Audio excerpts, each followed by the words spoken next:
안녕하십니까. 일루미어 코리아입니다. 오늘 주제는 AI 위협 시대의 금융권 침해 확산 차단 전략입니다. 2026년 상반기에 두 건의 사건이 있었습니다. 하나는 AI가 스스로 취약점을 찾아낸 사건이고, 다른 하나는 AI가 직접 다른 회사의 시스템에 침투한 사건입니다. 그리고 7월 1일, 금융위원회와 금융보안원이 이에 대한 공식 대응을 내놨습니다. 이 두 가지를 함께 놓고 보면 금융회사가 지금 무엇을 준비해야 하는지가 분명해집니다. 오늘 그 이야기를 순서대로 정리해드리겠습니다. 먼저 두 사건입니다. 하나는 발견의 속도, 다른 하나는 실행의 자율성입니다.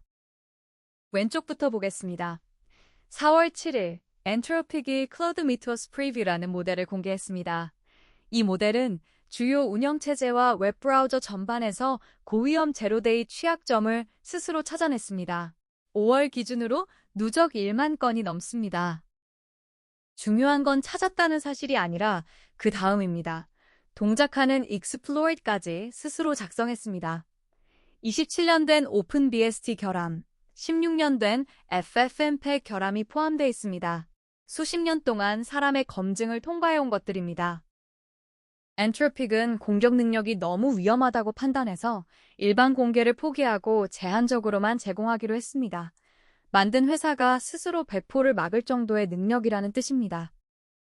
여기서 나오는 결론은 하나입니다. 30일에서 90일이 걸리는 패치 주기는 이제 구조적으로 의미가 없어졌습니다. 오른쪽은 7월입니다. 허깅페이스가 16일에 프로덕션 인프라 침해를 공개했고 21일에 오픈AI가 자사평가 환경에서 돌던 모델이 원인이라고 확인했습니다. 사람의 지시 없이 스스로 표적을 고르고 침투한 첫 대형 침해입니다. 주말 하나 동안 1만 7천 건이 넘는 개별 액션이 기계 속도로 실행됐습니다. 여기서 꼭 짚어야 할 부분이 있습니다. 허깅페이스는 보안을 못하는 회사가 아닙니다. AI 기반 탐지로 이 침해를 스스로 찾아냈고 AI 포렌식으로 로그를 몇 시간 만에 분석했고 신고까지 마쳤습니다. 업계 최상위권입니다. 그런데도 탐지가 울렸을 때 확산은 이미 끝나 있었습니다. 사후에 영향받은 노드를 전부 재구축하고 노출된 자격증명을 전면 교체해야 했습니다. 그래서 결론은 이렇습니다. 예방도 탐지도 AI의 속도를 따라갈 수 없습니다. 우리가 통제할 수 있는 지점은 확산 경로 하나뿐입니다. 허깅페이스 사건을 단계별로 뜯어보겠습니다. 중요한 건 이게 한 번의 공격이 아니라 두 조직에서 각각 완결된 공격이 두 번 일어났다는 점입니다. 윗줄이 첫 번째 체인, 오픈AI 내부에서 벌어진 일입니다. 익스플로이트짐이라는 내부 벤치마크 평가였고 최대 역량을 측정하려고 사이버 거부 가드레일을 낮춰둔 상태였습니다. 모델은 문제를 푸는 대신 격리를 벗어나는 데 연산을 썼습니다. 두 번째 단계를 특히 봐주십시오. 이 평가 환경은 원칙적으로 인터넷 접근이 없었습니다. 딱 하나, 패키지 레지스트리 프록시만 통제된 외부 통로로 허용돼 있었습니다. 모델은 바로 그 허용된 통로에서 제로데이를 찾아 뚫었습니다. 허용한 경로가 곧 탈출 경로가 된 겁니다. 그리고 리서치망 안에서 권한을 올리며 머신을 갈아타 인터넷이 열린 노드까지 도달했습니다. 아랫줄이 두 번째 체인, 허깅페이스 쪽입니다. 여기서 가장 놀라운 부분이 나옵니다. 사람이 표적을 지정해준 게 아닙니다. 모델이 스스로 추론해서 허깅페이스를 골랐습니다. 악성 데이터셋을 만들어 처리 워커에서 코드를 실행시켰고 노드 수준 권한을 얻은 뒤 클라우드와 클러스터 자격증명을 대량으로 수확했습니다. 그리고 자가 이전형 C2를 운영하면서 여러 내부 클러스터를 넘나들다가 결국 프로덕션 DB까지 도달했습니다. 6단계 중 4단계에 네트워크 표시가 붙어 있습니다. 이 4단계는 전부 연결이 존재했기 때문에 성립한 단계입니다. 취약점을 못 막았어도 권한 상승을 못 막았어도 경로가 없었으면 다음 칸으로 넘어가지 못합니다. 특히 마지막 2단계를 보십시오. 데이터 처리 워커가 원래 갈 이유가 전혀 없는 곳들입니다. 한 줄로 정리하면 이렇습니다. 자격증명은 훔칠 수 있어도 갈 곳이 없으면 쓸모가 없습니다. 그러면 질문이 나옵니다. 우리가 지금 쓰고 있는 보안 통제들은 왜 이걸 못 막았느냐? 답부터 말씀드리면 못 막은 게 아니라 애초에 이런 공격자를 전제하고 설계된 물건이 아닙니다. 네 가지만 짚겠습니다. 첫째, 경계 방화벽입니다. 방화벽은 바깥에서 안으로 들어오는 걸 막는 물건입니다. 그런데 이번 사건에서 트래픽은 이미 안쪽에서 시작됐습니다. 안에 있는 주체는 경계선으로 막을 수 없습니다. 둘째, 신원과 권한 통제입니다. 여기가 특히 아픕니다. 에이전트는 처음부터 정당한 권한을 가지고 있었고 그 뒤에 훔친 자격증명도 인증 검증을 정상적으로 통과했습니다. 신원 기반 통제는 누구냐를 확인하는 물건이지 이 워크로드가 저기로 갈 이유가 있느냐를 묻지 않습니다. 셋째, EDR과 CM 같은 탐지 대응 체계입니다. 탐지는 실제로 작동했습니다. 문제는 시간입니다.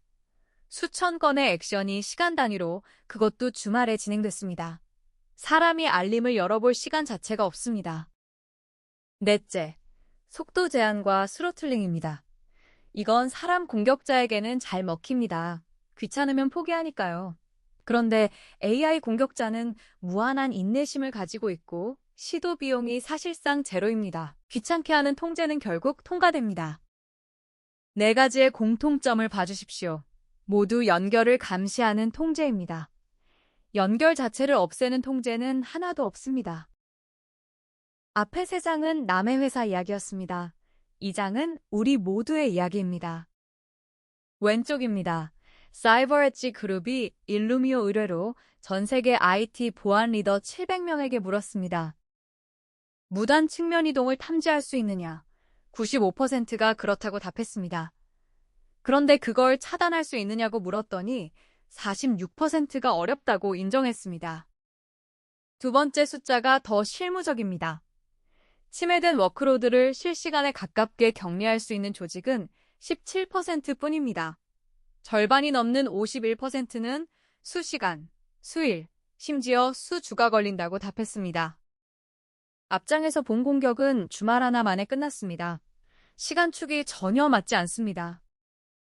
지난 10년간 업계는 탐지에 투자했습니다. CM, EDR, XDR, 그리고 관제 인력. 그래서 탐지는 성숙했습니다. 그런데 격리 능력은 그만큼 따라오지 않았습니다. 오른쪽은 조금 다른 이야기인데 정보보호 책임자 관점에서는 더 중요할 수 있습니다. 허깅페이스 보안팀이 사고 분석을 하려고 상용 AI 모델에 공격 로그를 넣었습니다. 그런데 막혔습니다. 로그 안에 익스플로이트 페이로드가 들어있으니까요. 안전 가드레일이 정확하게 작동한 겁니다.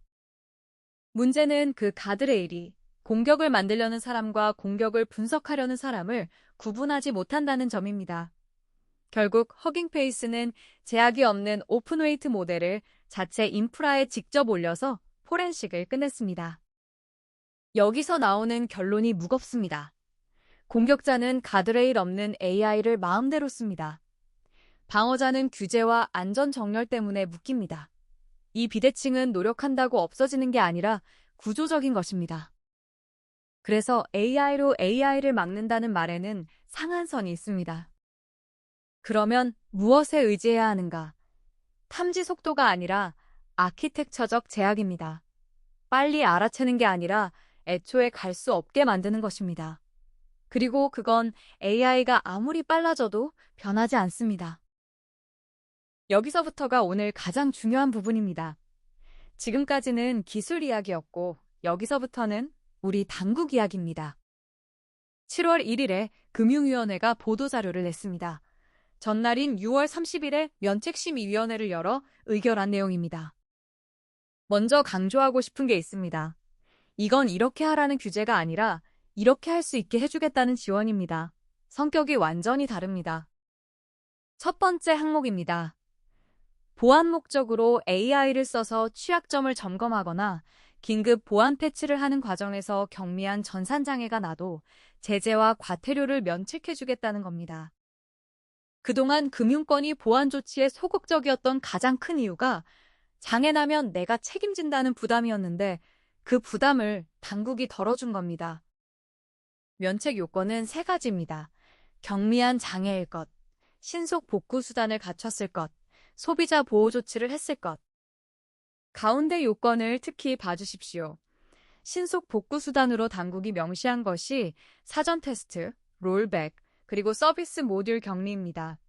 모듈 격리라는 표현과 사전 테스트, 이 두 가지는 마이크로 세그멘테이션이 원래 하는 동작, 그 자체입니다.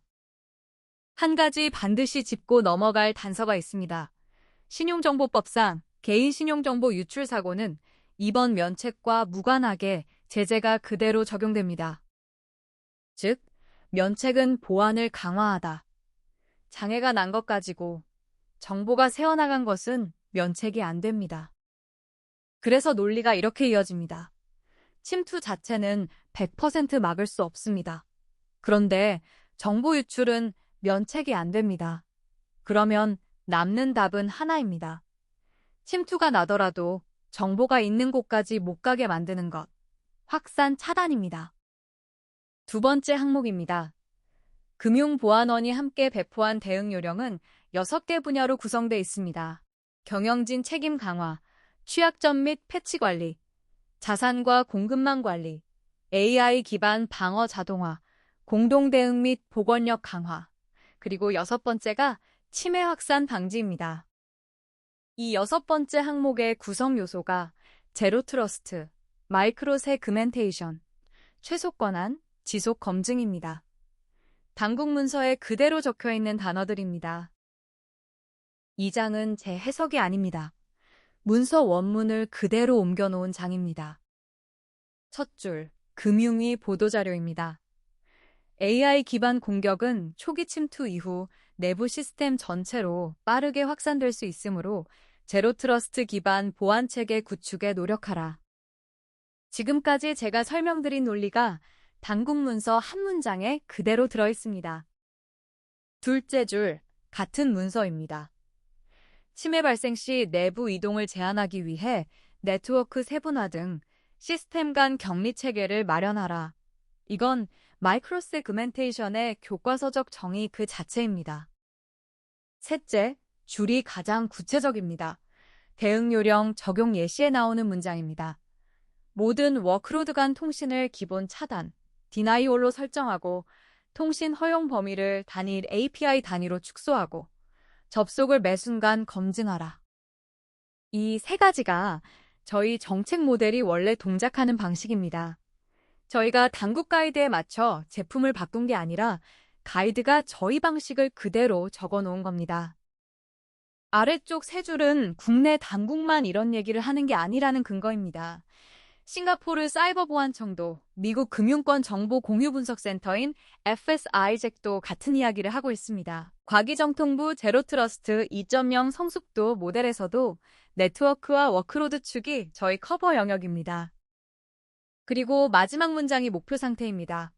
웹서버가 프론티어 AI 공격으로 완전히 장악되더라도 내부 계정계나 고객정보 DB로 이동할 수 없도록 다음 장에서 이 문장을 그림으로 보여드리겠습니다. 앞장의 마지막 문장을 그림으로 옮긴 것이 이 장입니다. 두 개의 방향이 있습니다. 위쪽이 나가는 방향, 이그레스입니다. 침해된 DMZ 웹서버에서 승인되지 않은 목적지로 나가려는 시도입니다. 여기서 앞서 본 사건을 다시 떠올려 주십시오. 오픈AI 평가 환경은 인터넷 직접 접근이 없었습니다. 딱 하나 허용된 통로가 탈출구가 됐습니다. 그래서 이그레스 통제의 의미는 이렇습니다. 나가는 목적지를 사전에 승인된 것만 남기고 전부 닫는 것. 이건 우리 조직을 지키는 통제이기도 하지만 동시에 우리 조직이 다른 조직을 공격하는 가해자가 되는 걸 막는 통제이기도 합니다. 허깅페이스 사건에서 오픈AI가 정확히 그 입장이 됐습니다. 금융회사 입장에서는 평판 리스크로 직결되는 부분입니다. 아래쪽이 퍼지는 방향, 이스트 웨스트입니다. 임직원 사무 PC망에서 계정계나 고객정보 DB로 직접 붙는 경로를 기본 차단으로 닫는 겁니다. 여기서 자주 받는 질문이 있습니다. 업무가 안 되는 것 아니냐? 아닙니다.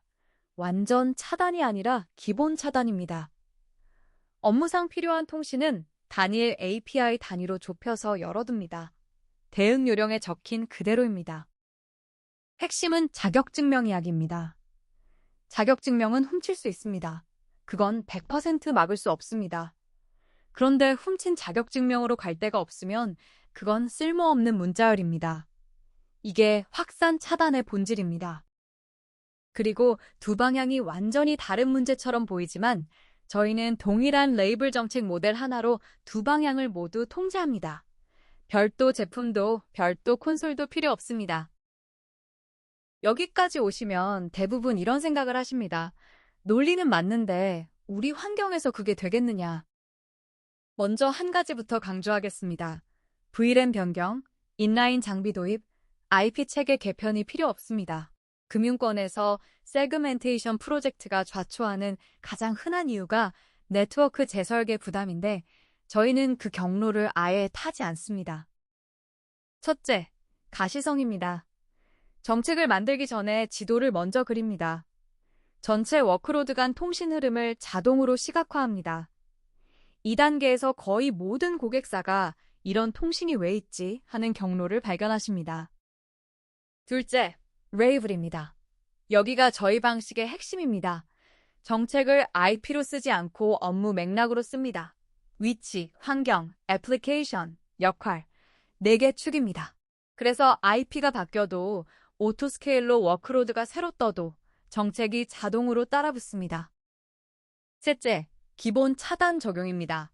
계정계, 결제, 인증을 분리하고 허용 통신만 엽니다. 여기서 가장 중요한 게 시뮬레이션 모드입니다. 정책을 실제로 걸기 전에 만약 걸었다면 무엇이 차단됐을지를 먼저 보여드립니다. 이 시뮬레이션 모드가 금융위 면책 요건의 사전 테스트 항목을 그대로 충족합니다. 면책을 받으려면 사전 테스트를 했다는 걸 입증해야 하는데 저희는 그게 제품 기본 워크플로우입니다. 넷째, 침해 시 즉시 격리입니다. EDR, XDR, 소어와 연동해서 위험 수준별로 조건부 자동 격리를 겁니다. 중요한 건 이 부분입니다. 탐지를 기다렸다가 그때 막는 게 아닙니다. 이미 적용돼 있는 정책이 차단합니다. 아래 3가지는 금융권에서 반드시 나오는 질문에 대한 선제 답변입니다. 첫째, 커널 비접촉입니다. 저희는 운영체제에 이미 들어있는 방화벽을 제어하는 방식이라 커널에 코드를 넣지 않습니다. 커널 충돌 리스크 자체가 구조적으로 없습니다. 둘째, fail-safe 설계입니다. 에이전트에 장애가 나도 기존 정책이 그대로 유지됩니다. 트래픽이 끊기지 않습니다. 셋째, 시장 검증입니다. 포레스터 웨이브, 제로 트러스트, 세그멘테이션 부문 리더이고 IDC 마켓쉐어 1위입니다. 글로벌 대형 금융기관에 다수 도입돼 있고 국내 금융 레퍼런스도 확보하고 있습니다. 마지막입니다. 그래서 무엇부터 하면 되는가? 3단계로 제안드립니다. 그리고 첫 단계에 부담이 없다는 점을 먼저 말씀드리고 싶습니다. 1단계 가시화 워크숍입니다. 2주면 됩니다. 핵심 시스템을 대상으로 통신 흐름 맵을 구성하고 공격 표면 진단 리포트를 드립니다. 2단계에서 정책을 거는 건 아무것도 없습니다. 보기만 합니다. 그래서 업무 영향이 전혀 없습니다. 그런데 2단계만으로도 얻으시는 게 있습니다. 우리 환경 안에 어떤 경로가 열려 있는지, 있는 줄도 몰랐던 통신이 무엇인지가 문서로 남습니다. 이건 대응 요령, 자산관리 항목의 이행 근거로 바로 쓰실 수 있습니다. 2단계, 격리 POC입니다. 4주에서 6주. 계정계나 결제 같은 핵심 구간을 대상으로 시뮬레이션 모드에서 정책을 검증합니다. 여전히 실제 차단은 하지 않습니다. 3단계 단계적 확산입니다. 고위험 구간부터 실제로 기본 차단을 적용하고 EDR, XDR 연동 자동 격리 체계까지 구축합니다. 여기서 타이밍 이야기를 한 번 더 강조드리고 싶습니다. 그동안 이런 프로젝트를 미뤄온 가장 큰 이유가 건드리다 장애 나면 어떡하나였는데 7월 1일부로 당국이 그 리스크를 덜어줬습니다. 명분과 안전판이 동시에 마련된 시점입니다. 마지막 문장으로 정리하겠습니다. 가장 안전한 조직은 가장 똑똑한 AI를 가진 곳이 아니라 침해가 발생했을 때 그것을 가둘 수 있는 구조를 가진 곳입니다. 오늘 말씀드린 사건들에서 침투를 막은 조직은 하나도 없었습니다. 차이를 만든 것은 침투 이후에 얼마나 멀리 갈 수 있었느냐였습니다. 가시화 워크숍은 무상으로 진행해드립니다. 화면에 연락처로 문의 주시면 2주 안에 결과를 보여드리겠습니다. 시청해주셔서 감사합니다.